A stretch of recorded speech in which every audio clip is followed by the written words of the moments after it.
Real quick before we begin, in this episode we do discuss sexual assault. If you are a survivor looking for hope, please call the National Sexual Assault Hotline. It's free and totally confidential and available to use 24/7.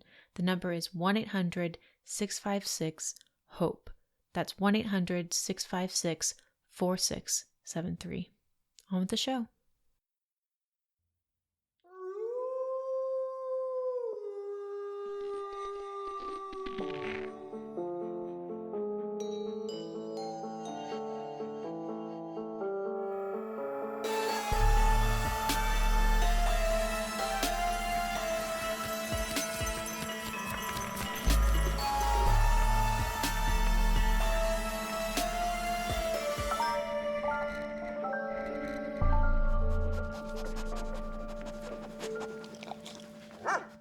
Hello, Mutts. My name is Devin Shepherd. I'm David B. Jacobs. And we are Cadaver Dogs. And today we have special guest Tori Potenza joining us on the show. Hello, Tori. Welcome. Hi. Thank you guys for having me. I'm so excited to finally be on your show. So excited. It's been a long time coming. We've been chatting about this for a while. For all of you who don't know, Tori is a writer and film critic. And excuse me, I am sick, so you'll be hearing this all day. I apologize. My brain's going to go there, Mutts. Tori is a writer and film critic who writes for Movie John, Certified Forgotten, and Horror Pressed, amongst many other publications. She's also the associate producer for In Search of Darkness, 1990 to 1994. If you haven't caught that already, it is amazing. I didn't know that. You didn't know that she was a part of it, or that it existed? That she was a part of it. I didn't know that. Yeah, it's pretty recent. Yeah. That's cool. Yeah. Yeah, that was so exciting. Tori, and we've been following you on Twitter X for a while because your articles, and I think we actually brought up your articles on one of our early episodes as well. You give great horror analysis. So we've been a fan and now friends. So we're just like very excited to have you on the show. I know. I remember last year when we met, or I guess 2 years ago, technically. And you were just like, oh yeah, I follow you on Twitter and I love your writing. And I was like, whoa, really? I recognized you because you had your purple hair in person, but also on your Twitter profile. I'm like, I think that's the person I follow on Twitter. Yeah, now I'm like regretting dyeing my hair because like the purple was really easy for people to spot me. It's gonna be harder now. I know I'm always terrible with stuff like that, like names, like remembering like people's like profile pictures versus them in real life. Like, yeah. But then I was like, oh yeah, I do remember you. And then we became Brooklyn horror friends, which was very nice. Yeah. Yeah. You met David this year. Yeah, I feel like we have a nice little group of Brooklyn horror friends now. We do. Yeah, I think there'll be like some get-togethers and things in the future, so I'm excited for those too. Yeah, me too. Well, Tori, I do want to talk more about what you're working on and what everyone should look forward to, but we'll get into that a little more later in the episode. Today, we have a very complicated conversation that I'm excited, and I think Tori is a perfect guest to talk about this. David, why don't you bring us into the first film today? Shipwrecked. Ed Parker is lucky to be picked up by a passing boat, but his luck is limited as this boat is populated by a corrupt Dr. Montgomery, a drunk captain, a crew of strange, deformed people, and a zoo of animals being brought to the island of Dr. Moreau. The captain does not like Parker, and so he abandons the man upon the island. Dr. Moreau, played by Charles Laughton, takes Parker in and explains his experiments. He claims that humans are the endpoint for all animal evolution, and he's found a way to speed up that process in his House of Pain. The animal-human hybrids that populate the island are the result. Moreau keeps them in line with a trusty whip and a strict set of laws. Not to run on all fours, not to eat meat, not to spill blood. But Moreau's work isn't finished yet. He has created only one woman, a panther woman named Lota, and he wants to see what will happen if she and Parker breed. Thus, Moreau plots to keep Parker here, wrecking his boat ride home and blaming it on the natives. Back on the mainland, Parker's fiancée Ruth is concerned about his failure to return. She tracks down the freighter and the drunken captain and learns of her lover's whereabouts. Paired with a different, less drunk Captain Donahue, she ventures to the island to bring Parker home. Moreau frighteningly welcomes her. His curiosity about crossbreeding will be Easier with a woman, yikes. But for his assistant Montgomery, this is one step too far, and Montgomery betrays Moreau, helping Parker and Ruth escape. Meanwhile, Moreau orders one of the experiments to kill Captain Donahue. When the others find out, they first see it as a betrayal of the law, but as it slowly dawns on them that Moreau himself ordered the killing, the law's hypocrisy is laid bare. Further, they realize that this means Moreau himself is mortal. As such, an uprising ensues, the leader played by Bela Lugosi. The experiments kill Moreau, and the island burns with nothing to show for it. As Parker, Ruth, and Montgomery flee, the island on fire behind them, Parker makes one final chilling command: don't look back. This is The Island of Lost Souls from 1932, directed by Earl C. Kenton, screenplay by Waldemar Young and Philip Wiley, based on The Island of Dr. Moreau by H.G. Wells. Classic H.G. Wells. David, you said in your summary, they being the scientists, refer to these experiments as, quote, natives. This was just one nod to colonialism that I saw throughout the film, including, Dr. Moreau whips his experiments. What should we call these people for the rest of the episode? Yeah, it's weird because they're called natives in the movie, but like they're not. Like we literally see them being brought here from other places. Yeah. That's what the boat is in the beginning of the movie. So I don't know. I mean, is there like a culturally sensitive thing that we can call them? They're fictional. I don't know. Yeah, and like calling them just experiments kind of takes away the, I guess, humanity that is there. And yeah, I'm not sure if there is a great term. Yeah, I agree there. I think this is something that we're going to talk about constantly when analyzing this film is how can we properly analyze this film because of what is written on the page and portrayed in the film versus what is reality. For the meantime, I will call them maybe the Islanders. Islanders. Yeah, I I think that like works. that. The Islanders. Yeah. Great. They do live on the island. Yes. Of lost souls. They do. Um, The Lost Souls. yeah, Yeah. they are the lost souls. They are. Oh, we should talk about the title later. Okay, We going should. back to the point though. Yeah. So obviously there was a few nods to colonialism throughout the film, and I wanted to first ask you both what your takeaway was if you saw this throughout the film as well, and what your takeaway was from the theme of colonialism in The Island of Lost Souls. I mean, it's definitely present, I think, like throughout, even if it's not directly being explored. Even the beginning when Parker, he's supposed to be like going and getting married to his fiance, and I forget where they are, but it is like a colonized space that they're even getting married in and like vacationing in. And so I thought about that a lot. Even just like Infinity Pool coming out this year and like having some similar themes of just like vacationing on these like colonized places and such. So that was something that really stood out to me. I think it becomes to me much more specifically about like slavery and like plantation life as you get to the island and spend time there. But I think that's like also just, when we talk about like race and some of these issues, that's like part of the like timeline as well, kind of starting with like colonialism and then getting us to the point we're at now when we talk about our second movie. So it is definitely a part of that trajectory. Yeah, I agree. Like slavery, plantation life, and colonialism are kind of two sides of the same coin, really. That colonialism is we go there and we enslave them, and plantation life is we bring them here and we enslave them. So it's definitely hitting on that. He has a whip. That's his weapon of choice. He's like, even just the wardrobe, the appearance of Dr. Moreau in that like white suit, he looks like an English imperialist. Colonel Sanders? Oh, right. No, English imperialist. Yes. Yeah, same takeaways. And at one point, I believe it's Moreau calls one of the lost souls pure Polynesian.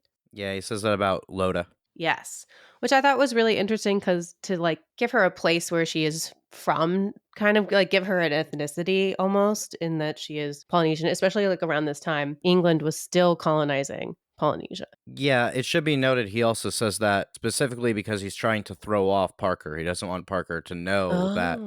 Oh. So he is theoretically lying.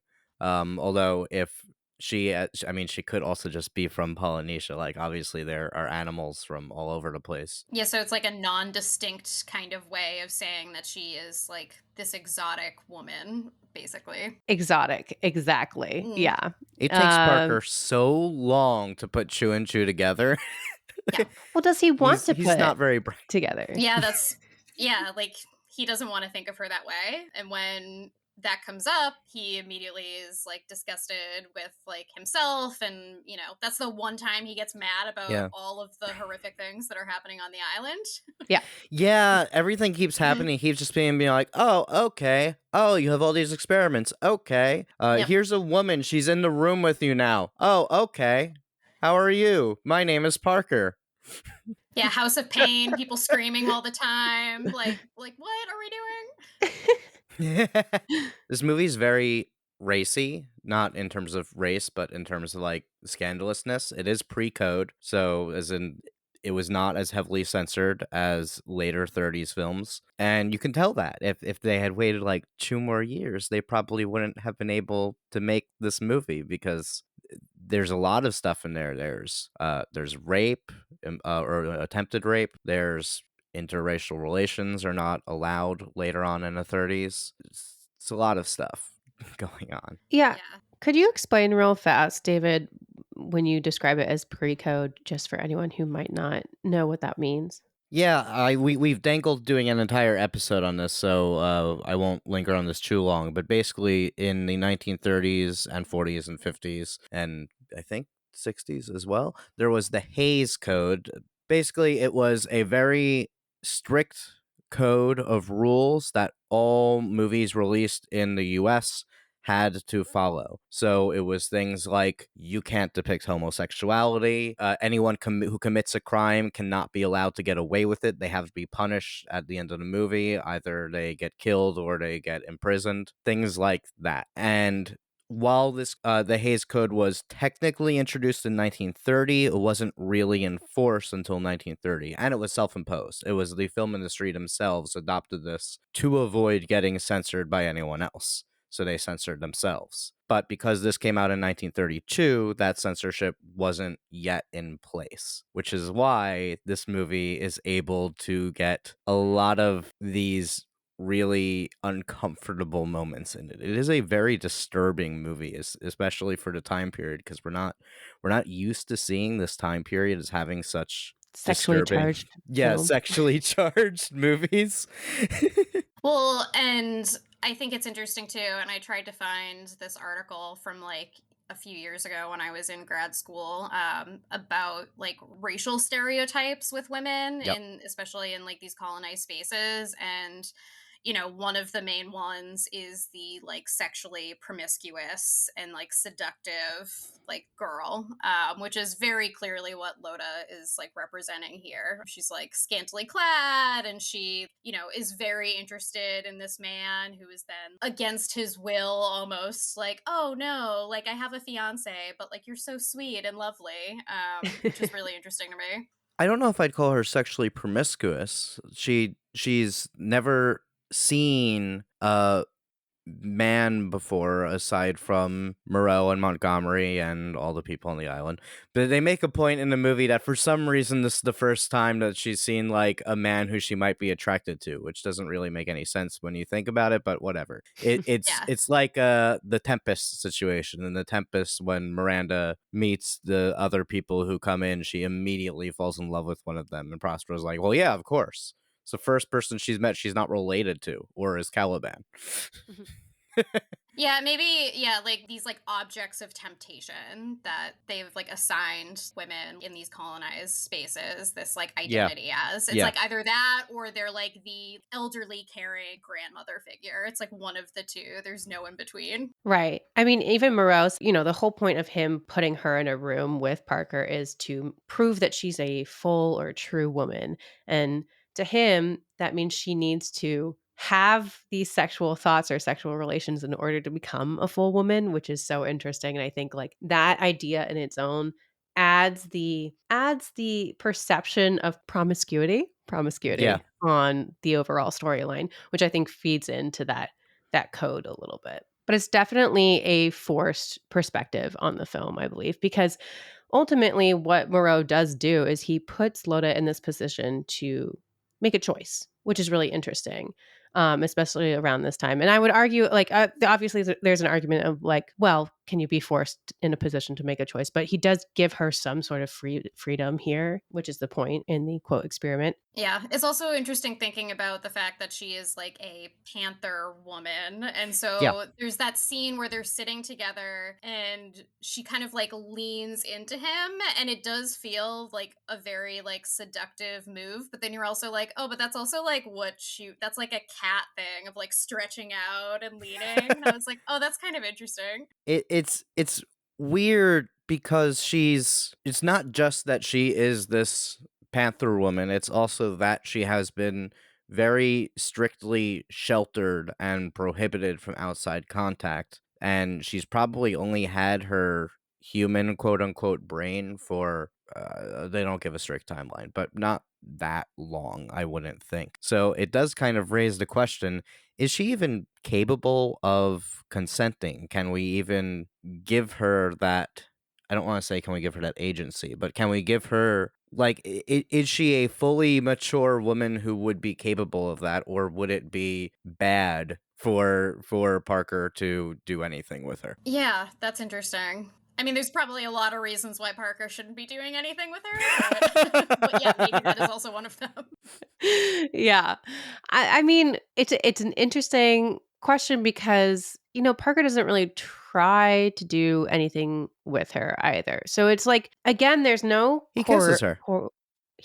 then, yeah, but then I don't know. It's a complicated situation because there's no like coercion in this whole entire thing, right? It's again, she is given the agency to discover herself. And like Mm. if we think about her as a younger woman, regardless of like when she was fully developed into a human, there is kind of this coming of age element here where she needs to discover her sexuality. And so she herself is asking her these questions of, am I attracted to him? What is sex? Is this kiss even sexual? And I think like everyone has that moment in their lives. The question of age is the only concerning part there, I think, with Parker, because we're not quite sure who has the upper hand. Or no, we know who has the upper hand, but there's that power struggle for sure. Yeah.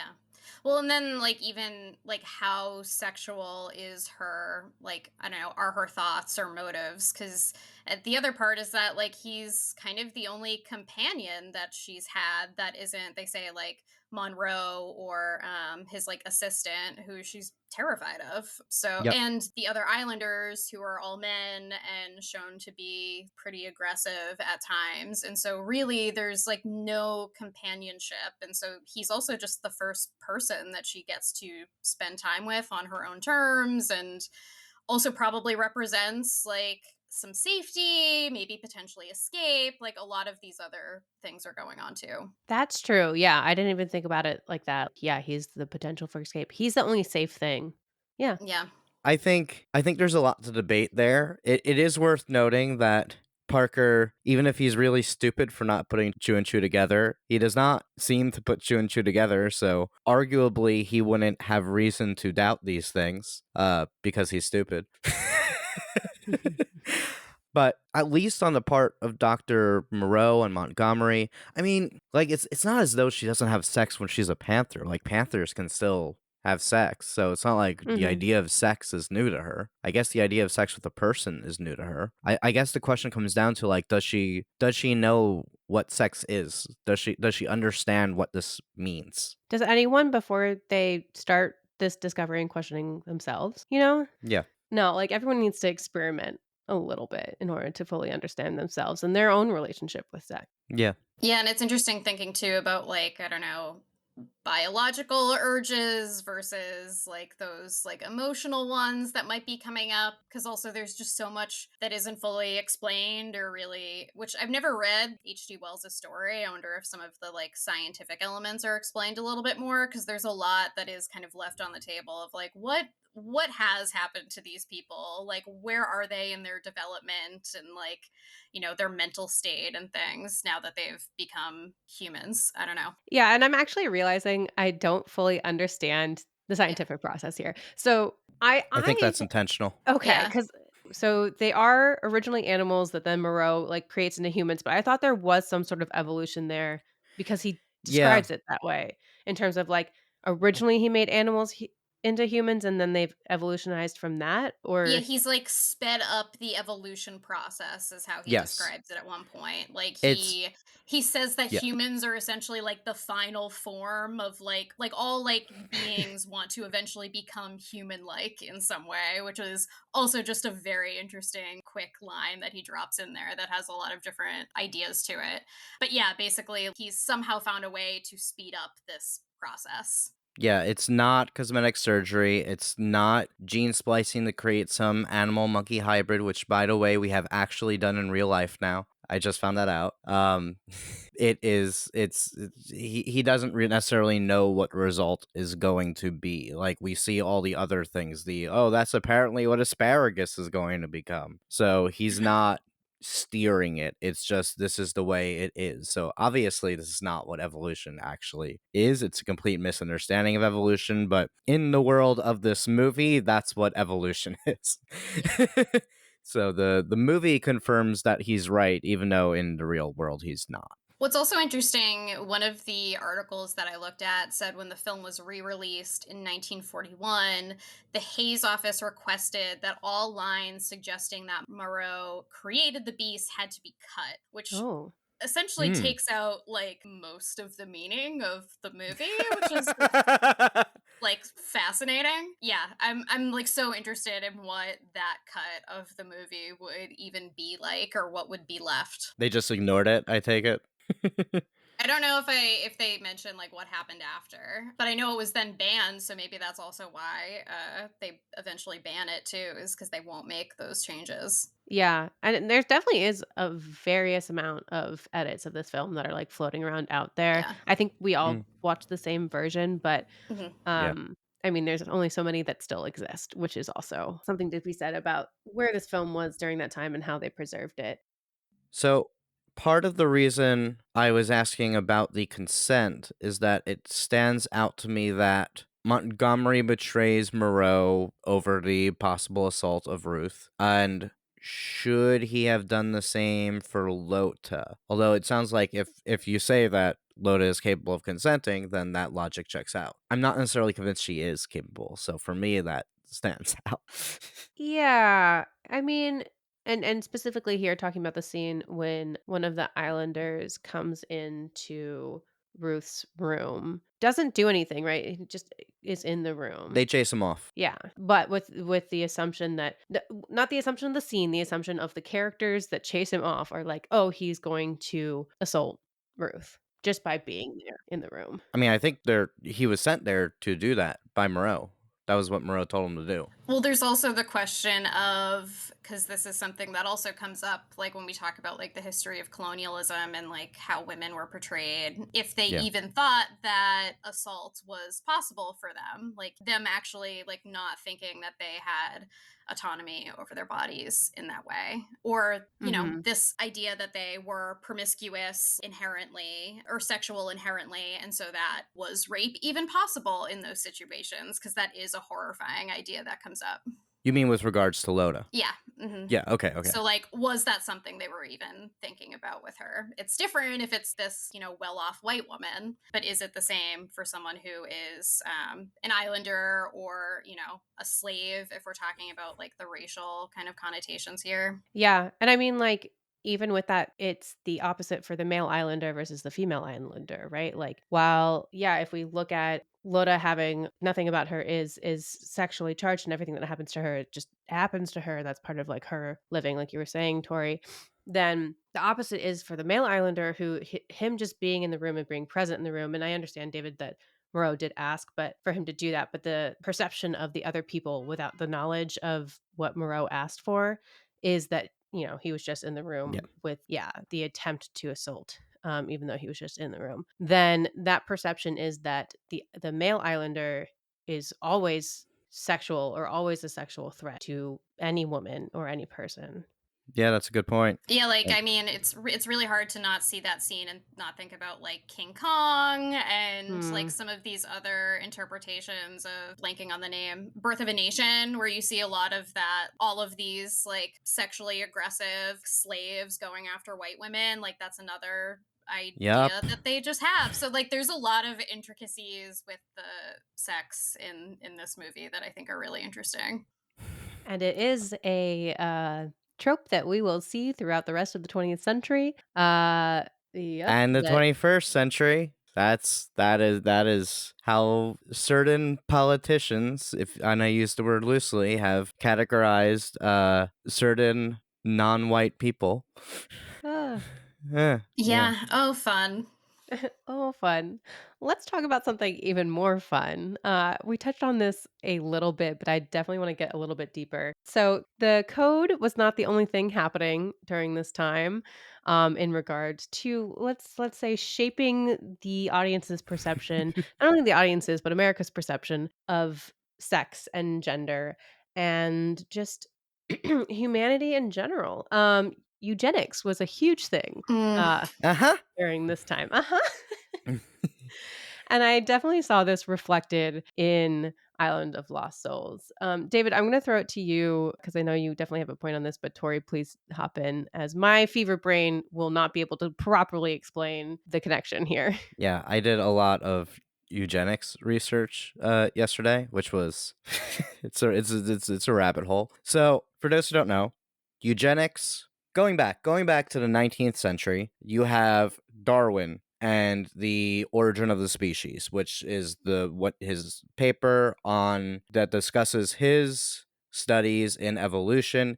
It's where he published his theory of evolution. And to be clear, a theory in science is something that has been rigorously proven with evidence. A theory is not it's not hypothetical anymore. So he released all of this and a lot of people completely misunderstood it. And a lot of people said, "Oh, this is like survival of the fittest." So what you're saying is that because the white people right now in Western society is dominating the world, we must be the most fit. And that's not what Darwin said at all. But people took it as like, oh, so some races are just more evolved than others. Again, not what that theory was. But that led to this idea of eugenics. Oxford Dictionary says eugenics is the study of how to arrange reproduction within a human population to increase the occurrence of heritable characteristics regarded as desirable. So, what this means in practice is in America, it was a lot of sterilization of people, especially women, but men as well, and especially non white races, people who are disabled. They use the word feeble minded a lot. Feeble minded was this catch all term for someone who is stupid, and it can mean anything. Like they would apply us to, oh, this woman is really promiscuous. She's feeble minded. We'll sterilize her so that she can't pass her genes on because promiscuity is probably inherited, which there's no evidence for. There was people who did poorly in IQ tests would be sterilized. There was literally a Supreme Court case, Buck v. Bell in 1927, which went to the Supreme Court, and the Supreme Court said that yes, it's okay to sterilize people based on theories of eugenics. This was also a big inspiration for Hitler, not like we think it was. Like he literally said, America's use of eugenics was an inspiration to me in this final solution. So let's just get rid of all these Jews and Romani people and disabled people and gay people, and let's just kill them, and then they won't be in the gene pool anymore. That's eugenics. So, do we think this is in this movie? Well, considering that you said women who were quote unquote feeble minded or label female minded because they were promiscuous, I think this goes exactly back to our conversation about Loda being quote promiscuous. I will say that like the book that this film is based on, The Island of Dr. Moreau, came out I think like 10 years or something after No, it was Darwin's. 1890. Oh, I'm not sure. It regardless of when it came Yeah. out, it is known to be a response to Darwin's studies on this specific area. It is and it's not. It was it was at the time, it was primarily looked at as discussing animal rights. That in England in the 1890s, there was a big outcry about like dissecting animals for scientific study, and Interesting. that was what H.G. Wells was directly commenting on, that he wanted to write this book about this science that uses animals. But there's also a lot of eugenics in there, definitely, and I think that this movie specifically dials into those. And there's a lot of changes made from the book. Loda was not a character in the book. I don't think Ruth was either. There's also an entire second half of the book after Moreau is defeated, where it's just about the animal society, which completely collapses because they're not capable of running it themselves. Mm. Huh. And that's entirely cut from the film. I haven't read the book. I just was researching for the episode. So definitely this movie is making a lot of changes, and generally I found that a lot of people seem to agree that this movie focuses a lot more on the eugenics than the book did, although I think it was definitely present in the book as well. And it's worth asking, do you guys think that this movie specifically is pro eugenics? Is it against this? Is it representing it as a way of saying this is bad, or is it saying, hey, we should eugenics? We should eugenics. Yeah, I mean, it's really interesting, like going back to Loda and Parker and the idea that Morel wants them to breed. I would assume if he wants them to get together, I assume he wants to see what their little babies would look like and such. And so I feel like Moreau himself probably is not pro eugenics, I guess, in that connotation. But yeah, like, what is the point that the movie is trying to make, especially when we just watched the island burn down with all of the islanders, essentially. Yeah, it just Yeah. removes them from the gene pool. Yeah. Yeah. Ugh. Removes them from the gene pool as they themselves are like, oh yeah, we're abominations, and how dare you create us. Yeah, like you think Loda might be able to escape with them, but ultimately the people that end up escaping the island are 3 white people. Yep. Hmm. Yeah, including one of the ones who was doing this. Yeah, which is horrifying. Yeah.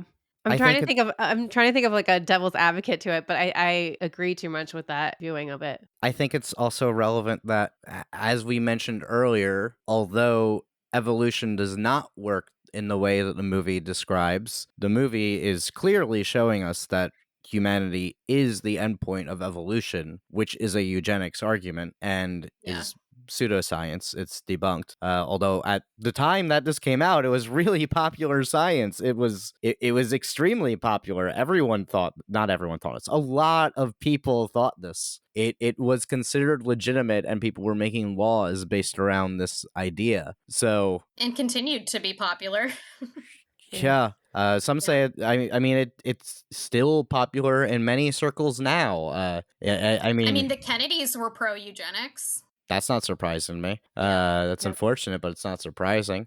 There are some people who would argue that some of the genetic engineering that we're doing, or like the selecting embryos and whatnot, is also along the lines of eugenics, or that it is getting dangerously close to it. It's complicated. I mean, I would argue that in that case, at least it's not forced. It's the parents' choice, but it's still. I understand the arguments. I don't have a strong opinion either way on that one. Yeah. You know what? I'm not going to make a political opinion right now. Yeah. It's always Yeah. that like dark side of science of like, okay, maybe this isn't the intended purpose of this, but what might people use it for? And you Yeah. know who else was pro eugenics? Hitler? H.G. Wells. Oh, yeah, I was like, what? Wait, really? Yeah, I found this passage from him, and I pulled the quote from it. I'm just gonna read you guys this passage that H.G. Wells wrote in an essay describing his worldview, and trigger warning for racism, anti-Semitism, and implied genocide. How will the new republic treat the inferior races? How will it deal with the black? How will it deal with the yellow man? How will it tackle that alleged termite in the civilized woodwork of the Jew? Certainly not as races at all. All over the world, its roads, its standards, its laws, and its apparatus of control will run. This will make the multiplication of those who fall behind a certain standard of social efficiency unpleasant and difficult. The Jew will probably lose much of his particularism, intermarry with Gentiles, and cease to be a physically distinct element in human affairs in a century or so. But much of his moral tradition will, I hope, never die. And for the rest, those swarms of black and brown and dirty white and yellow people who do not come into the new needs of efficiency, well, the world is a world, not a charitable institution, and I take it they will have to go. Ew. Yeah, Yeah. so I was not expecting that. I was not expecting that passage to come up in researching that. It's a lot. Yeah, that's not at all what I expected because like I wanted so badly for this story to be a commentary on the issues with eugenics. Yeah. And like this conversation is just proving more and more to me that it's not. That is how I read the movie when I first saw it, though. Like, Yeah. I did initially read it as this is commenting on the horrors of colonialism and showing how terrible this all is, and that these other races should be treated as people, and that we're fucking it all up. And there are like it feels like there are elements of that, especially towards the beginning. Like I think that Yeah. whole scene on the boat when you see all of the dogs caged up and everything is so interesting because the terrible sea captain who says things like boatload of filthy animals, he refers to someone as being Yeah. like black-handed. He like keeps using this different terminology that just feels like someone who is like on a slave ship transporting slaves. So there's so much of that that feels like we're clearly talking about this and like making a point that like this is about race and some of these like darker parts of it. Even like the island looking like a plantation and how Moreau is dressed, like all of that feels like it has some more progressive potentially commentary on some of these issues. But maybe it's just that some of that falls by the wayside once we get more into the science of like what is happening on this island and everything. Yeah, it's very I complicated. Yeah. I think it doesn't have to be black and white. That Wells can Mm. have these horrible, disgusting beliefs, but he wrote the book. The book isn't him. The book is just written by him, and this isn't even that. This is a movie adapted from the book with some pretty substantial changes, like that second half of the book where it's the people can't sustain society on their own. Again, I haven't read it, but the essay I was reading that talked about it was describing that as something that is extremely problematic. That's showing that the islanders can't run their own society, that they need an outside force to colonize them, and that maybe Moreau was right to be there. That's not in the movie. That's gone. It still sucks that they all die, but it's arguably better than them just being depicted as incompetent, feeble-minded. Yeah. And it's interesting too because the movie was made during like Jim Crow era. So there is like a lot of elements of just like American history that seem to be embedded in, or not even history, like present day at the time that the movie was made. And another element that I found really interesting too, that really stuck out to me rewatching it this time, was Moreau like creates this religion for the islanders to Mm. follow in order to control them, which is very much what Christianity was used for, Yep. oftentimes, like with slave populations. And so, especially with like the whole, oh, no violence, like we don't kill, we don't hurt, like all of these ideas that he keeps instilling in them to control the population and make sure that they don't have some sort of violent uprising.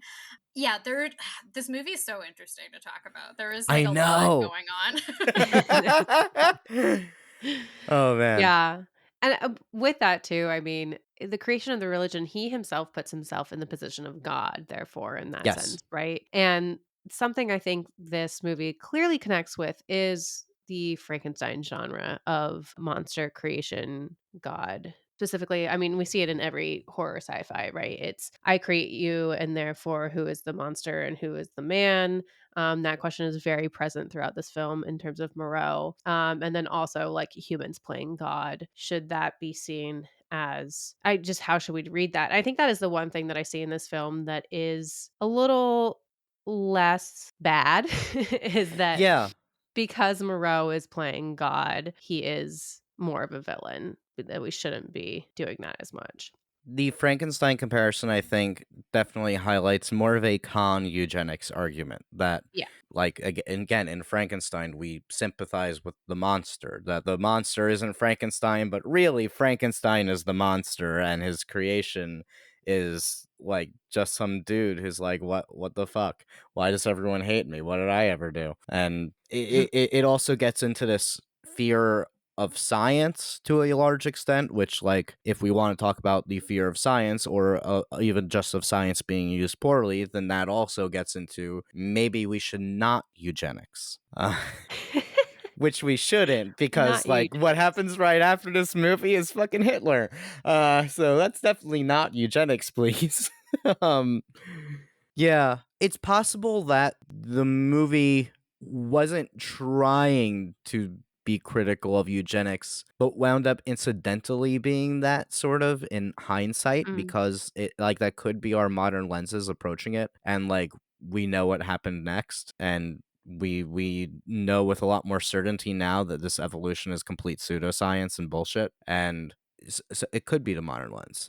I'm not sure. Yeah, and I think something that we should specify too is that we have been jumping around between eugenics, this movie commenting on eugenics and colonialism, which we do realize are not Oh the yeah, same those are, thing. yeah. And the reason that we are making the correlation here, just to specify, is because of the basis of both of these are similar, right? In the fact that in both colonialism and eugenics, there is a so proclaimed superior race, and that Yes. there is an inferior race, and that is the connection there, and why we are jumping between colonialism and eugenics and trying to iron out the line that we are seeing actually over the course of, like, not even 100 years, but 80 years between when colonialism was really starting to launch off real hard up to this point in the early 1900s. We're more so ironing out that line to show you how colonialism led to eugenics and how this has morphed into basically eugenics being scientific colonialism, if one wants to look at it that way. Yeah, it's like these are interconnected ideas that help hold up the, I don't know, status quo and problematic ideas that permeate and continue to permeate. Another thing that I think is interesting to talk about in this regard is the idea that Moreau's experiments aren't working because, or like they work at first, but it fades off after a while, because with Lodo we see that the like animal is coming back, and he has that line Yeah. that I wrote down, the stubborn beast flesh creeping back. Ugh, yeah. So also this idea that, I don't know, there is some sort of maybe natural reaction to this that is like, no, this isn't what is supposed to happen, and so they are reverting back Mm. to that, like their natural, their animal instincts or whatever. And I don't really know what the point they're trying to make with that is, but I do think that that idea that they keep going, kind of going back or de-evolving, or something is happening to Loda at least. And it seems like some of the other islanders too, many of them look much more, half animal, half human than Loda does, for example. I think they're more failed experiments, right? That he kind of left them onto the island because he's not done. He is still perfecting his technology. You can also read this in a racist way as well and say that the movie is basically saying that you can try and assimilate these Yeah. uh Hmm. islanders, that you can try to assimilate the islanders, you can try to evolve them, but it will never work. They will still be primitive and feeble-minded, and they just need a burn. Yeah, like you can't civilize them. Yeah. Exactly. It That's kind of yeah. how I read it too, because I think Yeah. Moreau calls his, what does he call his ethics? Like rules of a gentleman or something like that. Mm. It's like, this is how you be a better Yeah. man. Yeah. It's all about just being a refined, civilized man. But with the modern lens, you can also see it in a slightly kinder way and say that it's this culture will persist. That it's Yeah, like you can't kill that part of the person that is there as much as you want to try to civilize them and turn them into one of the, like, I don't know, one of like the people that is helping to uphold the status quo. They're not gonna ever fully buy into that or be a part of that. Yeah. And it's because the white Westerner way is not better. Yeah. What's wrong with just being some animals? Let them roam free. Honestly, like, animals seem to have it figured out better than we do. As we watch Tori's dog just like looking so What? gorgeous Where's the and dog? lazing on the couch. He's Oh my god, like that's a in dog? the I thought that was a blankets right blanket. now. I thought it was a Yeah. blanket. Yeah, like living his best life, stretching on the couch, not worried about questions of eugenics and colonialism, just chilling. Good boy. Yeah, being a good boy. Lucky. Okay, well, before we get into our next film, I want to talk to our guest a little bit. We said how we're friends, we said how we met, but Tori, obviously, we've been following you for a while because you've been an incredible writer in the space. I think your work always offers great analysis, which is why we wanted to bring you on the show in the first place. Can you tell us a little bit about what you're writing, how you like what you look for in your writing, what you're doing now? Just give us a little taste for our audience here. Sure. Thank you. I really appreciate that. I feel like my writing gets so like weird and nerdy, and just like introspective. So I'm glad that you like it. Yeah, I mean, I come from like a history background, so not really like a film analysis background, but working on my master's, most of my focus was on like women's history, and specifically, my capstone project was on like the history of women and mental health care in the United States. So Cool. stuff like forced sterilization, definitely tied into that project. But yeah, I mean, I worked in museums for a very long time, worked at a historic prison where we often talked about how race was tied to mass incarceration, which may come up a little bit later as we talk about this next movie, which I think has some of those interesting themes in it.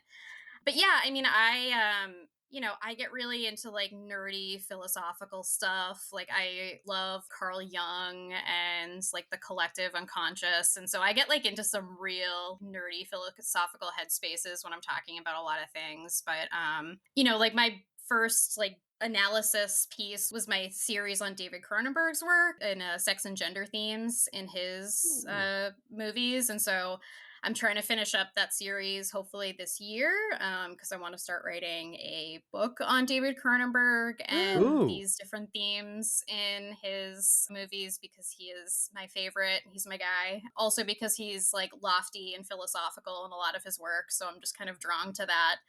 Yeah, I mean, I just, I have a lot of weird ideas. I like forming connections between things too. So I like doing a lot of comparative analysis. I wrote in October, one piece that I wrote I was really excited about was Old Boy as a Frankenstein story, and Ooh. how a lot of it is about creating a monster and also questioning who is the monster within this story and situation. So yeah, I really love like finding those different connections between ideas and themes. Yeah. I feel like you just pitched our entire show. I know. I feel like that's why I was like, ooh, I can't wait to talk to you all, because yeah, I just love that stuff. Yeah, my next question was going to be, oh, what drew you to these two films? But I think you pretty much answered all of that. It just makes Yeah, sense like now. when you sent like the few ideas you had, I was like, oh, these are all like really interesting. But then, thinking about my background and such too, I was like, hopefully I can offer some like historical perspective to some of these. And it's also just like so prevalent now with like everything that's going on in the country and the world. So it feels I wish it important to be wasn't. talking about. Yeah, really wish it wasn't. Wish I could say differently. I wish it remained only relevant to the 1930s. Would have been great. Just like, oh, remember that time when everyone sucked and now it's better? Which actually is how a lot of people still think, which is probably That is, yeah. a part of the problem too. So I mean, that's like the Green Book philosophy, right? The movie I like Green Book. remember this one black guy, this one white guy solved racism, and now everything's fine. Yeah, they just like drove around the South and we're like, oh wow, your life is so different than mine, but also so similar. Best So we're picture. both humans, and it's about humanity, and like we don't see color. Yeah. You're black, but you're basically white. That's why we get Yep. along. Yep. Oh man. That was the thesis of that Yeah. film.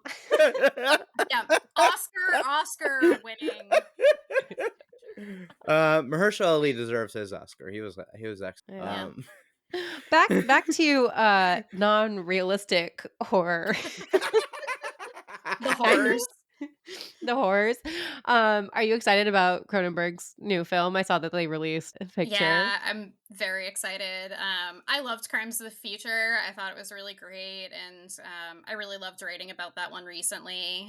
And so, yeah, I definitely feels like he's like more and more like dealing with mortality, which makes sense as like he's getting older.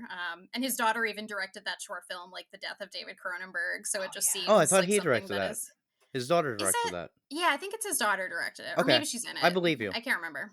Yeah. There's something to do with it. She Definitely has a something. feature coming out, right? She does, yeah. Cool. Totally blanking on the name right now for whatever reason. I hope we have a future where both Brandon and what's her name Cronenberg are like the big names in horror. That'd be so cool. And just like this family of horror directors. Yeah. I know. I love Brandon Cronenberg too. I've been a big fan of all of his features so far. And have like written a little bit about his movies too. I just think there's such an interest. I'd love to have dinner with the Cronenbergs. Like it would be such a nerdy, weird time, and I would love it. Would you return? Would I would go back there? No. Oh, or would I return survive? from that. Maybe not, but it would be worth it. What a way to go. You would survive. You would just like survive in a completely different form. Yeah, then my next stage of evolution. Whatever Cronenberg monster that, turns into. Yeah. Yeah. See, and pardon me, and you don't have to answer this at all, but I'm just like, I'm picturing a lot of orgasms at that dinner. Just like Oh my God, Devin. You're welcome. Devin. Even the amount of just like brain gasms I would Yeah. have. Like I'm sorry, but is there a Cronenberg movie where at least 3 people don't orgasm? I mean, hey, more orgasms I think would make everyone happy. So I'm thinking Dead Zone. David's yeah, that is purely definitely one of his analyzing. most sexually repressive films. You're welcome. I had to bring that into the foray. I just slipped out of my chair. I'm a mess. Well, what do you have coming up? Do you have anything exciting on the horizon? Sorry, my dog is like snorting behind me for some reason. Good boy. He likes to just like make noises to let me know that he's here. Yeah, I don't have anything like coming up on the horizon right now. I feel like usually there's like a lull between doing all my end of the year wrap stuff and figuring out what's next. But I have a video essay that I've been working on for a little bit that I want to put some more time into that's kind of around like the monstrous feminine and transformation in horror. I want to finish my Cronenberg series, so I just watched Cosmopolis for the first time and had like I actually like that movie, but I also just love a David Cronenberg script because it is so weird and philosophical. So I do think that'll lend itself to some really interesting conversation. And then I am planning, I think, on doing one piece that talks about both a history of violence and Eastern promises, because I think they have like a lot of interesting similar threads, mostly around like masculinity in those movies. Yeah, I'm excited to talk about those. Well, I'm very excited to see the full culmination of all the Cronenberg films that you've been watching.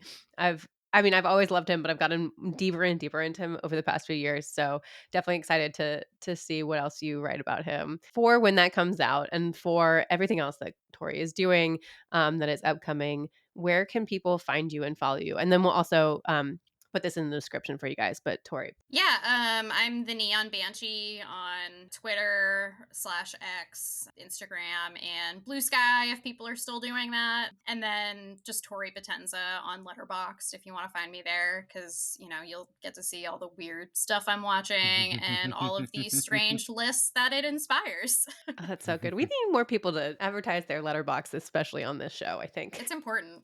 You can find me. I'm DBJ Film. I'm just there. I'll pop up. Cool. Well, thank you, Tori. Let's continue our conversation for today. We have another movie coming up for you guys that is more modern. I'm sure that more of you have seen, as it's more available than The Island of Lost Souls, the lost film of the 30s. Oh, and I'm introducing us on this one. It's 1986. Michael Jackson, Hands Across America, The Lost Boys. At the Santa Cruz Pier, little Adelaide has just separated from her parents to explore the shaman's vision quest, or the Hall of Mirrors. While inside, her reflection seemingly comes to life. What she doesn't know is that she has just uncovered America's dark secret, a series of caves that house the tethered. The tethered look just like us. They do as we do. Their bodies are copies of our own. They were made with hopes to control us. But our souls are different. We are not entirely the same. Present day, Adelaide and her family are looking forward to enjoying time at their summer home, but Adelaide's anxiety rises. She feels her tethered is coming for her. Later that night, Adelaide's fears become reality. Her and her family's copies invade their home, hell-bent on becoming, quote, untethered. Our heroes make a narrow escape, seeking refuge at a friend's home across the lake, their friends having been slaughtered by their own copies. TV news reveals that this is happening all over the United States. The tethered are taking over. Desperate to find a safe haven, the family hops in a car and drives, only to find their tethered have followed. They think alike. We come to the final showdown at Santa Cruz Beach, where it all started. Adelaide's son has been taken below. In pursuit, Adelaide finds the underground tunnels and faces off with her copy. Adelaide defeats her copy, finds her son, and returns to the surface to escape, as the tethered link, hand in hand, across America. This is Us, written and directed by Jordan Peele. Easy. There we go. 2 and 2. We saw this movie together, Devin, in theaters. I remember. Do you remember my reaction coming out of that theater? What was your reaction? Did you not like it at first? I didn't. I had issues, but I think we'll get into that. Okay. Yeah. I remember us having a long conversation, as well as with her friend Amanda, and we were all just like talking about what it means and what it's a metaphor for, and blah blah blah. So like it was already destined to become a Cadaver Dogs episode eventually, even though this was before Cadaver Dogs existed as a concept in anyone's brain. But to start us off with a quote unquote softball question. It's a little bit of a plotty one. So Jason is the younger son, and his doppelganger is Pluto. And there are some weird moments in the movie where it's not entirely clear, at least to me, who is in control. And I wanted to ask you guys about that. Do you think Pluto is really tethered to Jason, or is it the other way around, or is it just more complicated in general than any of Tori, as our guest, I'm going to throw it to you first. Do you have an answer? Damn it. it? I don't know. This is one that still kind of eludes me. Like I've seen this, I don't know, like 2 or 3 times, and I think Pluto and Jason are still a little bit of an enigma to me. There was something that came up that I'm thinking about in relation to them. Is that the child that they talk about, like her having a C-section? Yeah. Because there's that whole scene where like she's like, oh, you had a C-section, and like the baby was ripped from me, which I thought was interesting. And they were analyzing like it being about trauma and how we deal with trauma, and how even a C-section, that's still a form of like bodily trauma that like your body needs to process, even if it feels like it's just this medical thing, and like mentally it doesn't disturb you in some way, like it's still housed in your body because it is this traumatic experience. And so I'm wondering if that big trauma has something to do with the way that Pluto and Jason interact with each other, like if that somehow changed their relationship or something.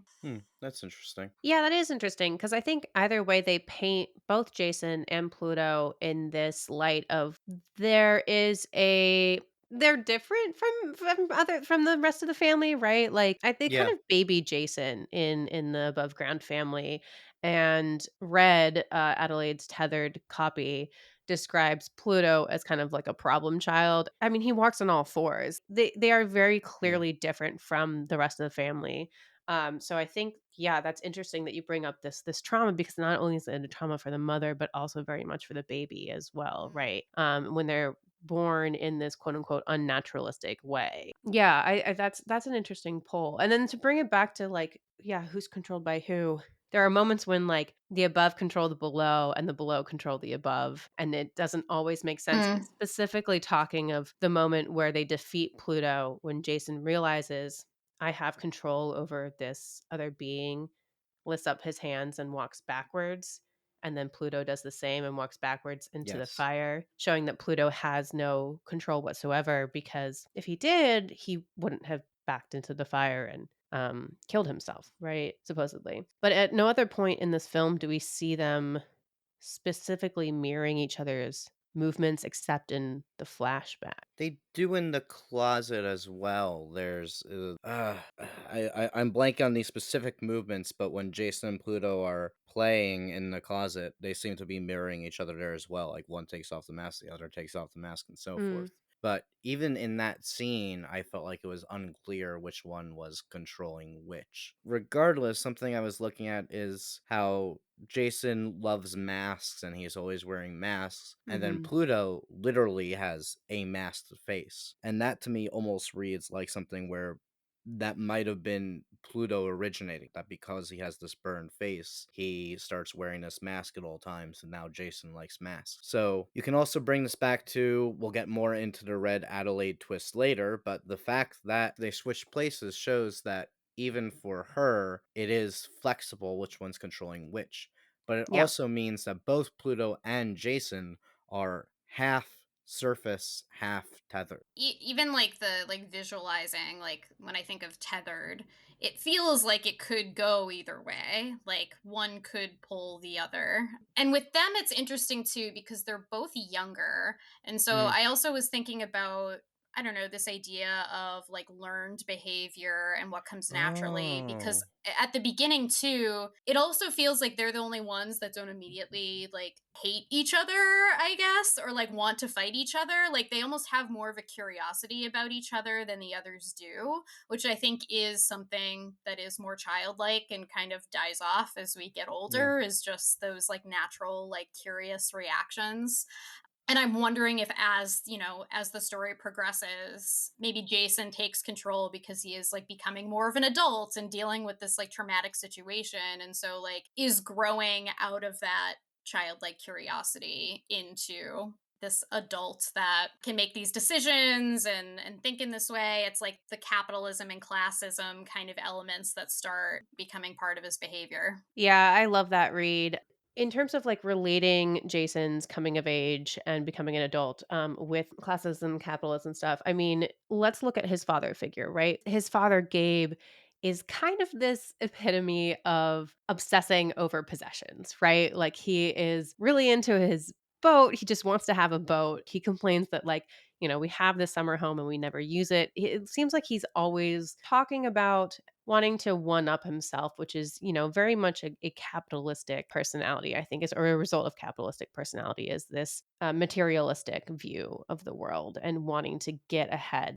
But to connect that back to Jason, coming into this moment of coming into his own, which I love that read of like, this is the moment that him becoming a man is the moment that he takes control of his tethered.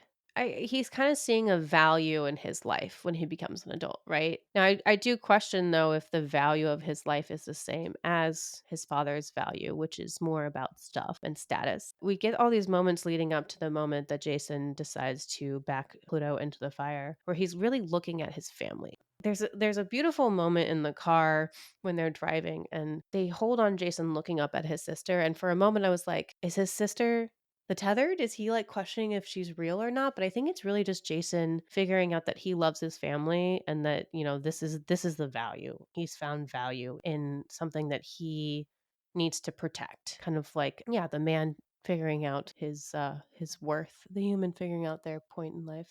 I think he does have a closer connection to his mother. So I wonder, I don't know. I feel like he looks up to I feel like it's weird to say like any of them like look up to the father, because the father does seem like this like goofy character who they all kind of like are like, yeah, dad, like whatever. Yeah. But yeah, there is like such an interesting connection with like him and his mother. So I wonder how that kind of affects him. And then also with the end of that movie, what he's like thinking and feeling in those last moments. I like always end up wondering, I'm like, what is going through your head right now after Yeah. everything that you've just experienced? What's the last moments, but then after that is also the Hands Across America shot when you see Mm, and all the tethered are lined up and holding hands. yeah. Which did any of you guys get to do research on the Hands Across America?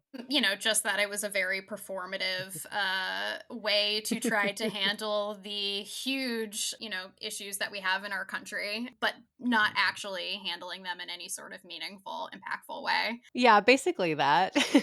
Yeah. And that, I guess, like that imagery was really scary to Peel, which was also why he put it in the movie, which I think is interesting. Can you explain what Hands Across America is for our listeners who don't know? Oh yeah, so Hands Across America was a charity campaign to end world hunger that encouraged Americans to join hands on a day in May 1986. And so it would be this long human chain that extended across the country, symbolizing American pride and optimism, but ultimately didn't actually like do anything, didn't mean anything, kind of like was a big failure. I think those are the things that I really like pulled from the Hands Across America. I don't know if you have more, Devin. Yeah, they, like, wanted to raise money specifically for, like, homelessness and hunger. I think it was, like, a lot of other stuff too, not really a very focused fundraising campaign. They wanted to raise, like, something between, like, 50 and 100, something high, like, something crazy high, Million? million, yeah.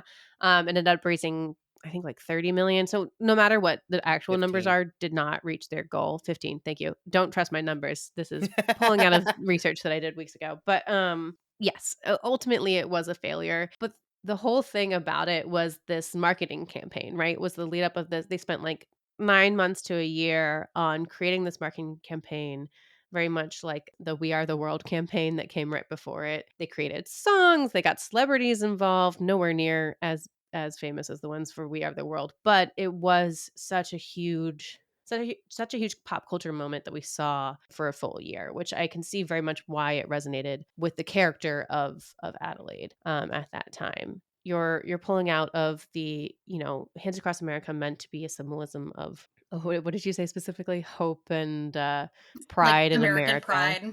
Yeah.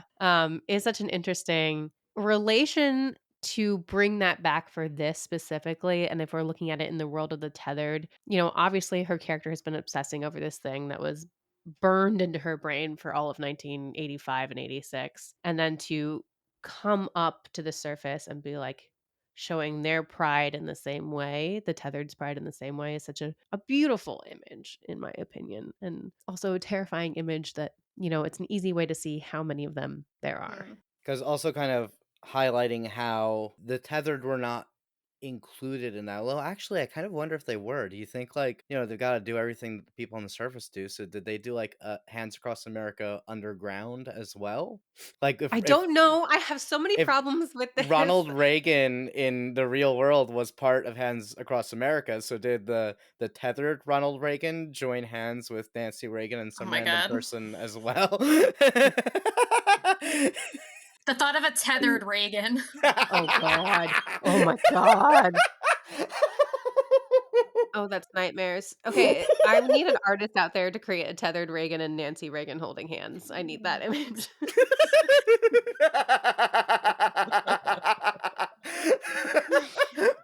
Uh. um One of the things I thought was interesting too is so the article that had some information on Hands Across America was from BFI, and it was talking about like Peel and like the doppelganger story, but it specifically mentions that while like all of this campaigning for Hands Across America was going on, the news cycle was dominated by the Challenger disaster that happened, which is also really interesting. Just thinking about how when we talk about this like darker, like underneath the surface, kind of what's going on. It's like, oh yeah, we're trying to like show all this positivity and all of these great things going on, while also there is like a lot of like things that we're not talking about and not recognizing or trying to like gloss over. And I think that's such a big part of this. What's the Challenger disaster? The Challenger explosion, with the, I'm trying to remember the details of that now. But it was oh yeah, so it was a space shuttle that broke apart 73 seconds into its flight, killing all 7 crew members on board. Ooh.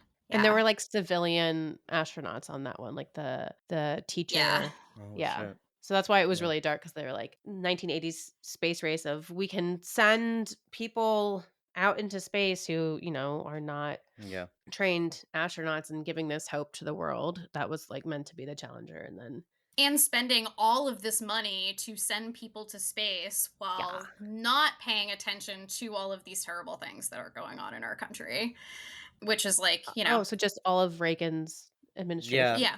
Yeah, People pretty even at much. the time criticized Reagan and were like, "You're joining hands and hands across America, but you're not doing anything about these issues, dude." Yeah. Because who wants to actually do anything to fix these problems? It's so much No, easier to do something performative. Yeah. I think we should bury them underground and feed them rabbits for the rest of their lives. Yeah. Yeah, that is so spot on in terms of just like the metaphor of the above world and the underground as well. To me, I also saw this as a lot of like, as a phrase, the have and the have-nots, right? It's like, clearly we know what the above world has and what the Yeah. below world doesn't have, but there is, that strict line, and I think very much feeds into the classism that this film explores a lot between, I am sorry, listeners, my brain is just like so fried from being sick, so thank you for bearing with me. Yeah, I mean it's really focusing on these like marginalized populations. One of the articles I found too even specifically brought up, which I thought was really interesting, the like final fight scene with Adelaide and Red and how it takes place in this empty classroom, and brings to mind things like the school to prison pipeline and how a lot of the areas that they're staying in look like juvenile facilities. And so it's a lot of these Yeah. just like underlying problems that are going on in America that are also just like exacerbated by people like Reagan and a lot of the policies that they're putting through. Which also brings us to Jeremiah 11:11. So I looked this up last night, and I'm so happy I did. I disagree with a lot of what people have said about why it's in the movie. So the passage reads, it's a Bible passage from the book of Jeremiah, and the passage says, "Therefore thus saith the Lord, behold, I will bring evil upon them which they shall not be able to escape. And though they shall cry unto me, I will not hearken unto them." So it's basically the bit from Watchmen where Rorschach goes, "They'll shout, save us," and I'll whisper no. And a lot of people have tied this to the tethered. I've seen some people talk about that it's that you need to take it on yourself to save yourself, but I don't think that's what it's referencing at all. So I looked into what actually happens in Jeremiah, and basically he was a prophet who said, Israel has become corrupt and evil. You worship false gods, you're prone to adultery, and you're ignoring the suffering of the poor and the homeless. Oh, so America. Yeah, exactly. Therefore, God is going to seek judgment specifically in the form of an attacking army, Babylon. And then after a long time of him saying, some army's gonna come to serve you punishment because God is fed up with you guys and he's not gonna help you. And everyone says, you're full of shit, stop, shut up. And then eventually that does actually happen. And Babylon destroys the Israelites, and they're exiled for almost a century until they're able to return. It should be noted, this does not mean God that the Babylonians are a force of God. They're not. He's going to judge them as well, and they're not going to last. Their violent ways are going to lead to their own undoing. And when you actually look into what Jeremiah is, I'm just like, this is the movie. This is what happens in the movie, and it's relevant because it basically, by using that specific quote in the film, by referencing that passage, Peele is placing the blame on the surface dwellers. It is saying, you deserve this. Yeah. Yeah, and it's interesting to take that and look at it. So Peele obviously presents two eras within the film, which is the 1980s, which we've been talking about, but a lot of it takes place in the present day, or the present day then, which is 2019. So we can see that happening at both moments almost, which is Mm-hmm. really interesting, or happening throughout that entire time period. And yes, we're talking about Reagan in the 80s, but also very specifically things that were happening in the late 20 teens. That's so weird to say. Post not post Trump, right after Trump was elected and leading into his second election. Yeah. Yeah, Mid Trump, during Trump. mid Trump. There is no post Trump. We're still mid Trump. Yeah. It's also interesting how that story of Jeremiah ties to Island of Lost Souls, which I'm just saying in my head to remind Mm. myself later, because that also resonates a lot with what happens in that story. Very Yeah, it interesting. does. It really does. Yeah, it Yeah. does. One specific quote. So yeah, the daughter in the above world family is so interesting because she is kind of obsessed with. She feels like she knows that there's stuff going on in the world. I mean, she specifically says to her parents, "Oh, I forgot. No one cares about the world ending." Like she very much represents this younger generation of like, we need to save ourselves. We need to do something, and everyone else is like so complicit in this world that they've placed themselves in, because they're just living their lives, and they are shutting down and ignoring the signs that are constantly coming up to them. Signs literally being the cardboard sign that reads Jeremiah alone. Yeah. Damn. And if you want to tie into that, then that could also maybe even go into some of the coincidences, which still doesn't really make sense to me. I don't understand the coincidences thing at all. It kind of feels like just another thing. But you could see that as like, oh, what are coincidences? They're messages from God. They are God saying like, hey, shit's about to go down, and it's your fault. Also, like with the religious themes that you bring up, it also just makes me think if this is some sort of, I don't know, fated event. Like this, even if like she has a bad feeling or doesn't want to go, and she's almost like compelled to because like maybe it is this like fated thing for them to face off in this way. Gabe's tethered is named Abraham, so that's also Yeah. No. a religious reference. And Gabriel is a Pluto. religious reference. Oh And yeah, it Pluto. is. Gabriel is religious. You're right. I'm I Jewish, know so this I adds don't like make so that. much more that, yeah. Yeah.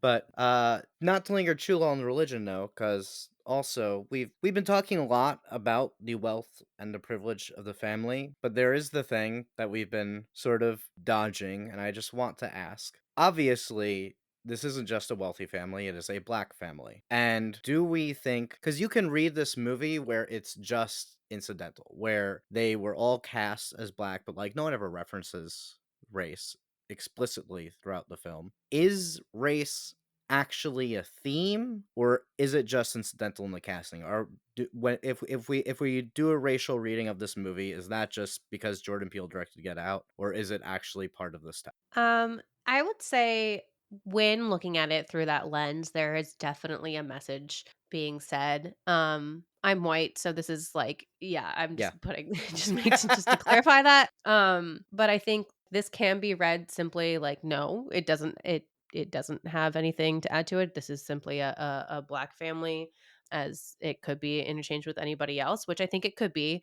But at the same time, there's also this, as I was referring to earlier, anybody who is complicit by just not doing anything and being happily living the life that they are, and just like ignoring all these terrible things that are happening out there in the world and not readying themselves for an uprising, they're complicit in that. There's something more to be said specifically about black people who are doing that, as well as in a way that there's a message of, why are you ignoring your like where you are coming from, like your Yeah. fellow man in general. Yeah, I don't know if that's really like getting across. It's complicated.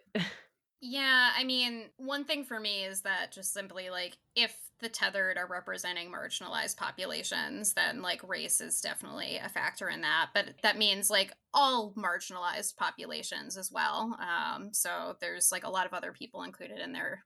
But yeah, like looking at the family, there does seem to be like an interesting aspect with like privilege and class, especially even just like Gabe in the car singing this song by like a rap group that is about Mm-hmm. drugs and all of these things. And it's just like, it's one of these like moments where it seems like he is trying to connect to like his, I don't know, his roots in some way, but that feels strange because he is this like affluent, privileged man who's always, I forget what the college is, but he's always wearing like that sweatshirt that has Howard. like his college on. Howard, yeah. Yeah.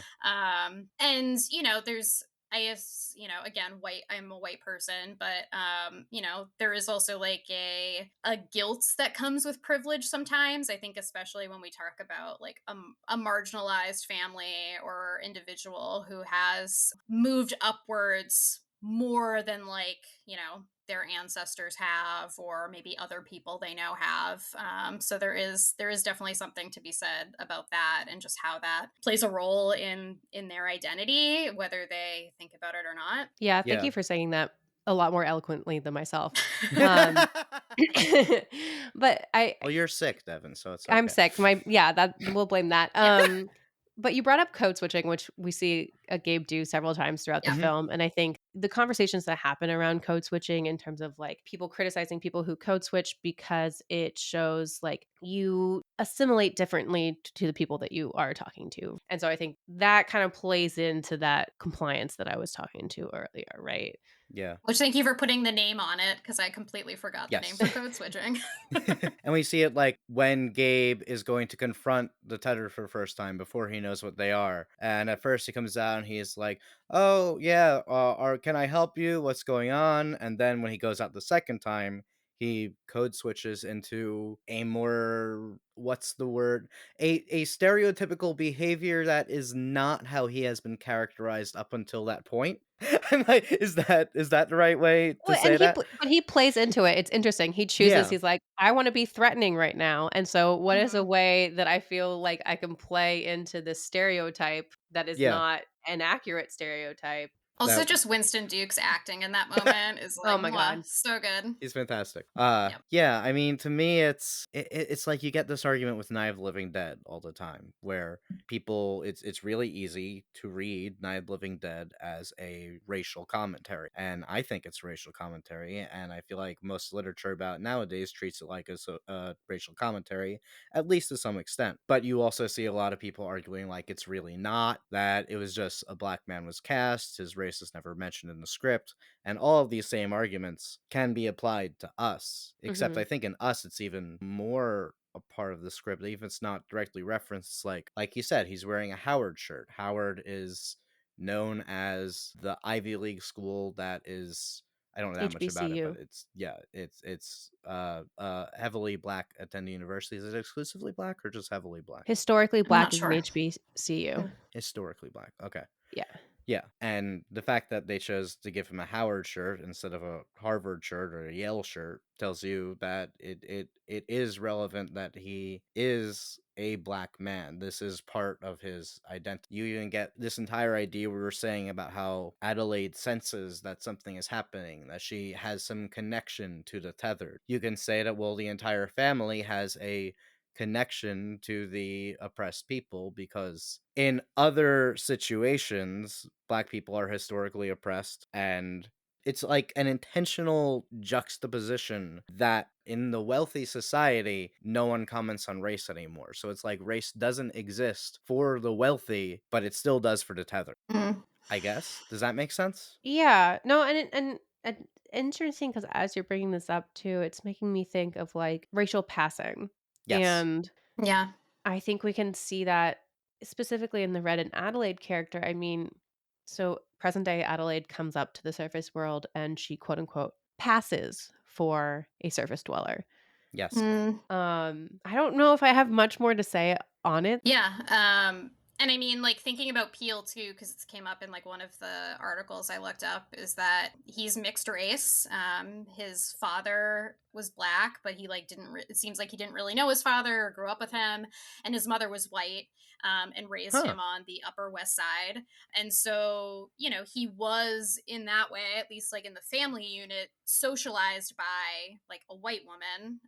Although I assume Peel probably never passed as white. So it's interesting to think about how like even how race played a role in his life, and I Hmm. assume something that was probably forced upon him more than like taught, since he had like a white mother, and something he probably like found out a lot about as he was growing up and being socialized out in the world. And so I don't know, I think that puts a really interesting element on it too, because some of it I assume just comes up like as someone like growing up the way he did, being socialized the way he did, being interested in the things like he's interested in, like some of those things just might incidentally come up into the story that he's writing too.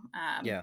But then, yeah, we're also all reading into it being like, oh, Jordan Peele is the guy that makes horror about racism. So, like, what is he going to do next? And what is he going to talk about? And so I think that also set him up for people to like really look into those themes in his stories. Yeah, I I agree agree. because like, is he not just allowed to make a movie that isn't about race? Yeah. The other thing is like maybe he just wants to make a movie with black characters showing black life, and that can be that, and we are definitely reading into it. Like that could It definitely could be. be the way that we see this.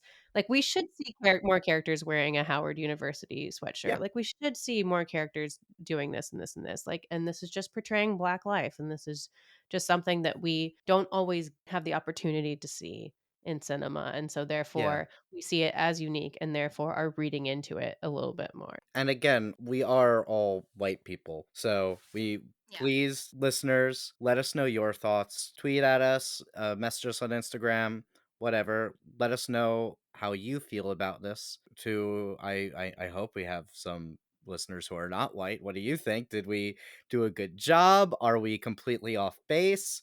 Please give us feedback. This is an open discussion. It is not closed and shut. Yeah, thank you. That hit a lot of our points that we wanted to discuss on us. Before we move on to comparisons, Tori, David, was there anything else that you saw in this movie that you wanted to bring up and discuss here?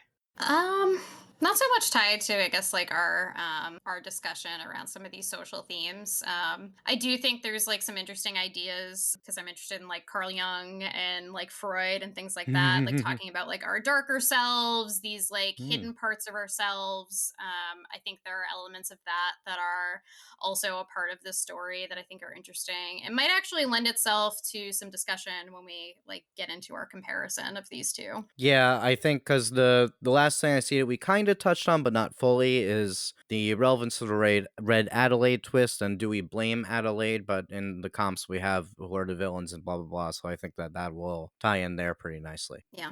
Yeah. Yeah, beautifully. So, David, let's ask that question then. When looking at both of these films, and we touched on this a little bit in Island of the Lost Souls, but in the comparison section, who are the villains and why are they portrayed as the villains in these films? Because we do see them because as we've talked about in Island of Lost Souls, Dr. Moreau is a complicated villain if we are to see him as the villain. Yes. But they do also portray the Islanders as violent, which is a villainous personality trait. But as we've discussed, we also see the Westerners being possibly pro eugenic, which is definitely a villainous trait. So there is a lot of questions as we watch these films. Who are we supposed to be rooting for? And are they the good people? Yeah, I think both movies complicate that a little bit. In Island of Lost Souls, like, it's pretty clear to me that Moreau is the villain, but even if the Lost Souls are not villains specifically, they are like the source of fear. They are the source of the body horror. They are the other in the movie that we Yeah. are meant to be disturbed by their very existence. They are unnatural, so to speak, which is kind of true of the Tethered as well.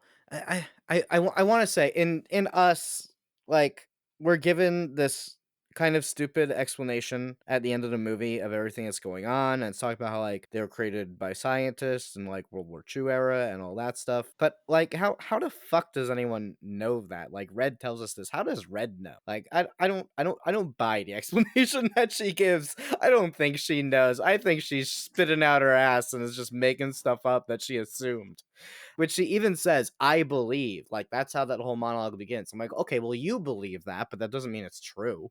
So, Yeah, I mean, in us, it's like whoever you decide is the villain or the hero, it's almost like not because their actions are heroic or villainous. It's mm, just because of like that is the place that they're put into, if that makes sense. Like yeah, they are just like that's like happenstance. It's just like they are reacting the way you react like in the situation that is occurring. The tethered want to come up because they have been mistreated and they have been living underground and eating rabbits forever, which like fair.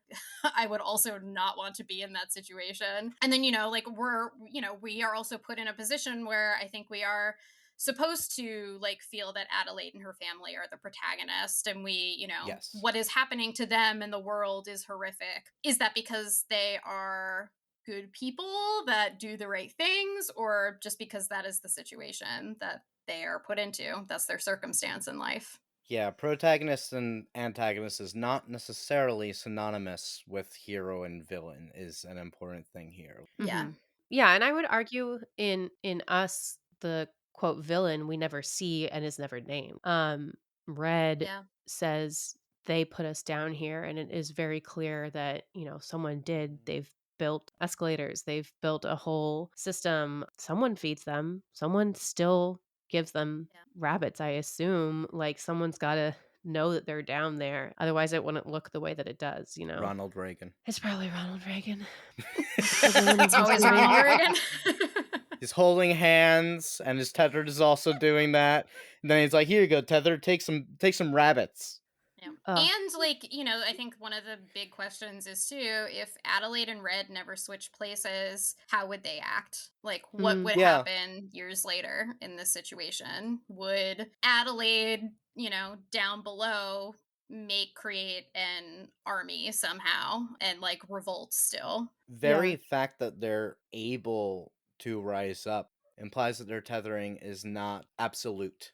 That they Mm, can't. There is flexibility there. Yeah, I always come back to the question of why Adelaide and Red? Like, why are they the ones after all these years to come out of it and to switch places?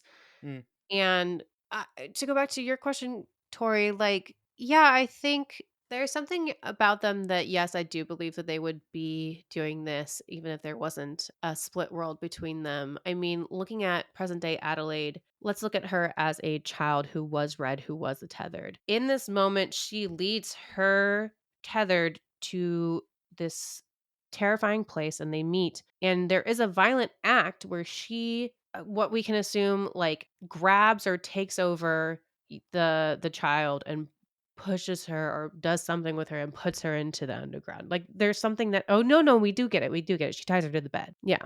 We do see that. So there is this inherent violence, or an inherent just like villainous trait within what is now the present day Adelaide. And we see her wrestle with that a little bit, specifically when she needs to fight the tethered. She seems to not want to have to go back to that place of when she was her most violent and hateful self. But I would argue maybe it was also a survival tactic. I don't know. What do you guys think about? yeah. I mean, also look at it from Red, who used to be Adelaide's point of view, where she was raised for Mhm. her first 8 or so years. I'm not good at seeing children age. And for first however many years before they swapped as someone on the surface, someone with privilege, someone with wealth, someone with a nice family that fights sometimes, and then gets that ripped away from her. She just wanders into this Yeah. place and never comes back. And her family isn't Yeah. even looking for her. They think she's still there. And she is stuck in this hellhole and is even like losing her voice to some extent because she's not around other people who speak and she doesn't have anyone to talk. So that's why her voice becomes all raspy and whatnot. But she's able to convince these others who she believes don't have soul. Like she says, I think the soul didn't copy over or whatever. Which again, I don't necessarily buy her explanation. I think that's why I don't buy her explanation. Sorry, this is getting a little rambly, but because I don't like that would mean that our Adelaide doesn't have a soul. Like, I mean, I'm a soul agnostic anyway. What I don't see a real difference between the surface people and the tethered people. I don't buy her idea that they don't have souls. I think that is her projecting It's the because environment they're in. yeah, Mm. I Yeah. think that's her projecting. Adelaide, our Adelaide, says that they don't yet realize that we look like them. She says that at one point, which is such a weird Yeah. line. And when you think about Yeah. that line, you're like, wait, what? Yeah, it's like hard to, I guess, judge our Adelaide's actions because it's like she was born into just like crushing oppression and cruelty and knew nothing other than that. And then it's like, how can we make a judgment call about her then acting out in a cruel and violent way? Like, that is how she has been socialized and she doesn't know anything else. So, like, what do you expect from her in that situation? Which is, Yeah.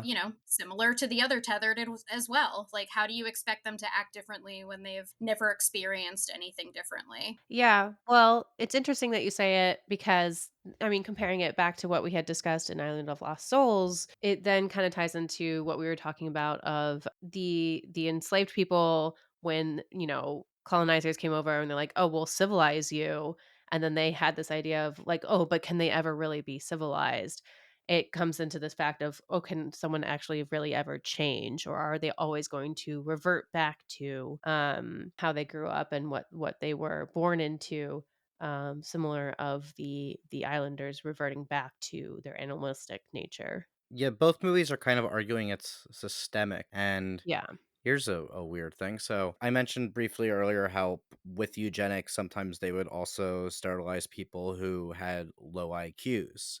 IQ tests are graded on a scale, and that scale has shifted about 30 points over the course of the past century. So if you were to rate the person who would get 100 years ago, if they got an average score 100 years ago, then today they would get a 70. It would be considered extremely low IQ, so to speak. So where does this oppression end? That if you keep improving, quote unquote, the race, the human species, then at what point is it improved enough? Like what's the end goal here? There is no end goal. And I think this is what Us is talking about as well, that in through tethering, what it's saying is that basically whatever privilege you have, whatever status you have, it always comes at the expense of someone else. Whether you realize it or not, that is just part of nature, that your opportunities come at someone else's oppression. Which is actually a point they make in Cosmopolis in a really interesting way. There's like a Oh, whole bring it dialogue. all back. Yeah. Yeah. Which is all about how, like, any sort of progress means that, like, some people are going to be left behind. Like, any innovation, whatever, there is always going to be people that are, like, left in the dust because of this progress. And that's what we're all about. We love progress so much. Progress fast and never clean up as you go and make sure that Yeah. it's working for Don't everybody. look back. Don't look back. Oh my god. There you go. Full circle. Oh, So, is there any hope? oh David. Oh, this is how we're gonna What do a great, Sundays. great question for a Sunday Yeah. afternoon. I love to just drive it in. I'm just like, let's Yeah. go to the next thing. What's the next thing? I mean, I think for me it's hard to think that, I don't know, that there's not hope, that there's not, I don't know, I Yeah, like need that or else what's the point? Like, we what do we have Yeah. do? made actual progress, even though there's still a lot of progress to Yeah. make, but progress has happened. And there's a lot of, there's a lot of things that are good and there's a lot of beauty in the world and there are a lot of things that make you hopeful. And so, I think that it's hard too because we live in a society where there is, especially like talking about these movies and talking about like race and things, like there is so much systemic oppression and racism just in our lives that we don't even recognize or see. And so I think sometimes it feels like this hopeless situation because we've never seen anything other than what we're living in. We don't know a different way out. We're trying to fix these broken systems without creating something new. Like, why work on like unstable foundation when we can just like scrap it and start from something new? We only know like what we've seen and what's happened within our world and history. So it's hard to see a way out. Well, scrapping it is what happens in both films, that they both have the oppressed rising up and revolting. Yeah. Yeah, we do see the same ending. I don't know. It does say a lot though that we are talking about two films almost 100 years apart that touch on similar themes. So Yeah. it's hard to Yeah. like, yeah, I'm in agreement with you, Tori. There's so much hope to be had. But it's hard when you are not Yeah. seeing enough progress. Like, yes, some, but not enough. But I think that's also a question that us tackles is like, okay, well, do you want to live in this kind of fantasy land like the family in Us does, where you can Mm. ignore certain things and then Mm. you become part of the problem? And I Yeah. think Us does present, as I said, Zora, who is the daughter, does try to be a little more progressive and be like, no, like there are issues that we need to fix. So I think there is hope in Us that the younger generation could potentially push us to a little more progress. Yeah, I think these movies are really interesting bookends, and from like a history background, like history doesn't live in a vacuum. So like Yep. when we get to Us, we're not talking about colonialism anymore, but we are seeing the ripple effects of colonialism. We're seeing the everything that's happened since like slavery, segregation, Jim Crow, mass incarceration, the war on drugs, the school to prison pipeline. We are seeing this like long history of different iterations of social turmoil and just Yeah. racism and all of these things. And so talking about these movies is so interesting because you do just get to see, I don't know, how much has changed, but also how many things are still like how many of these issues are still prevalent, but just in a different way as society progresses. Do we think the movies are arguing that we need a violent revolution? Like, do we think because both of them have a violent revolution happen, is that necessary or is it necessary per the movies?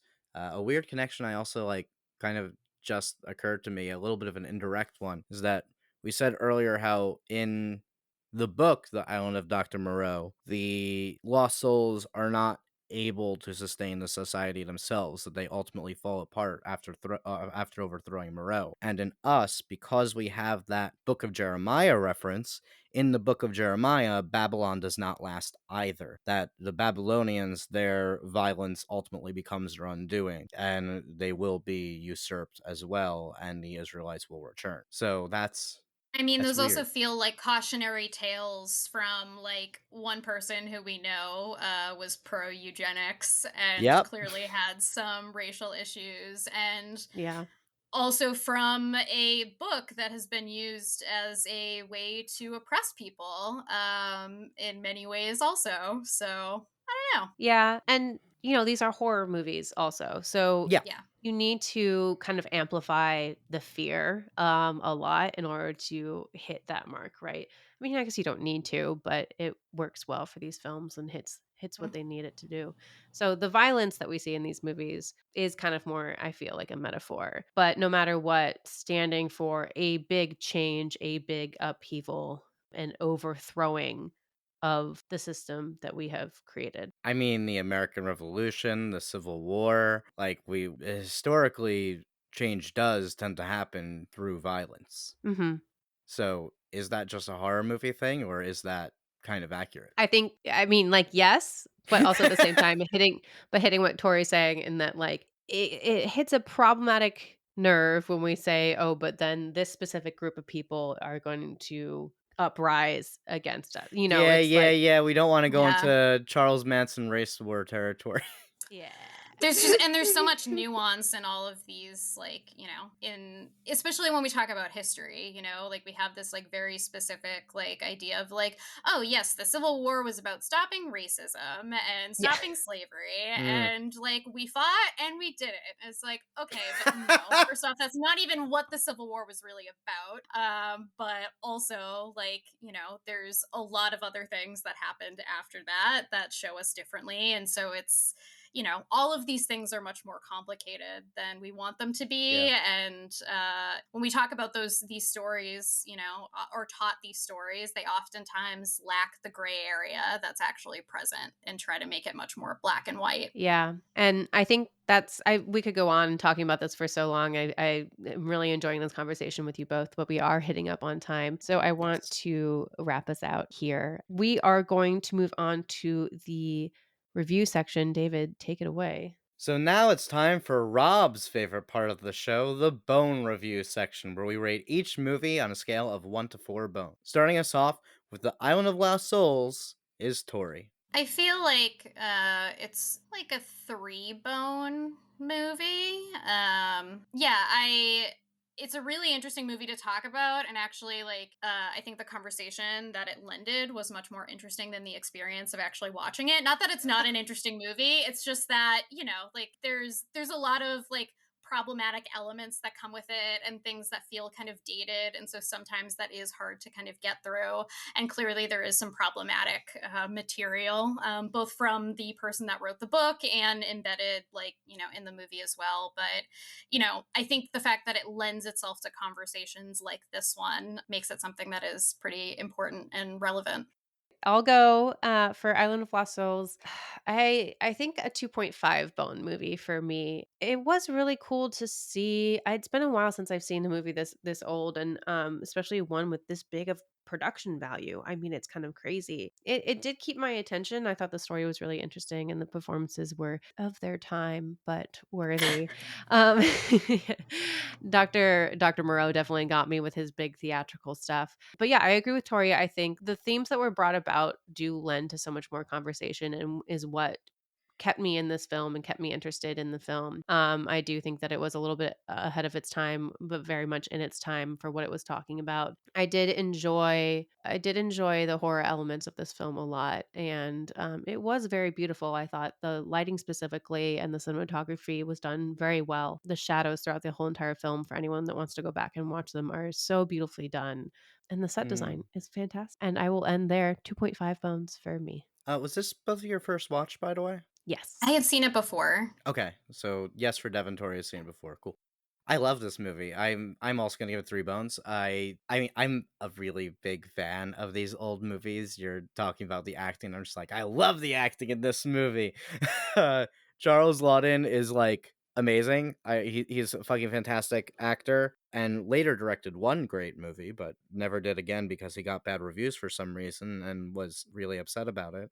I feel bad for him. He was an amazing actor. He was in a ton of movies. So is Bela Lugosi. The thing, like, yes, there's definitely elements in this movie that can be read as problematic and probably are, but I also think that you can read. I think it's not that simple. It's not as simple as it's problematic. It's kind of like one step forward, 2 steps back. And the thing that ultimately helps it for me is no one cares about Parker. Parker's like the most bland, uninteresting protagonist that you could have.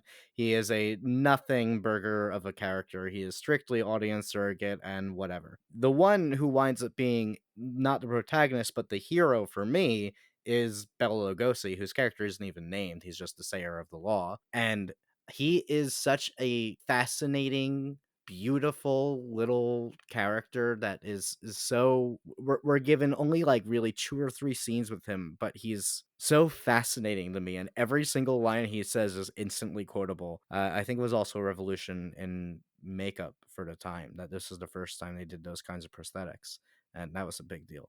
Anyway, this is a great movie. 3 bones. Let's move on to Us. Tori, take it away. I think this is maybe like 3.5 bones for me. Ooh.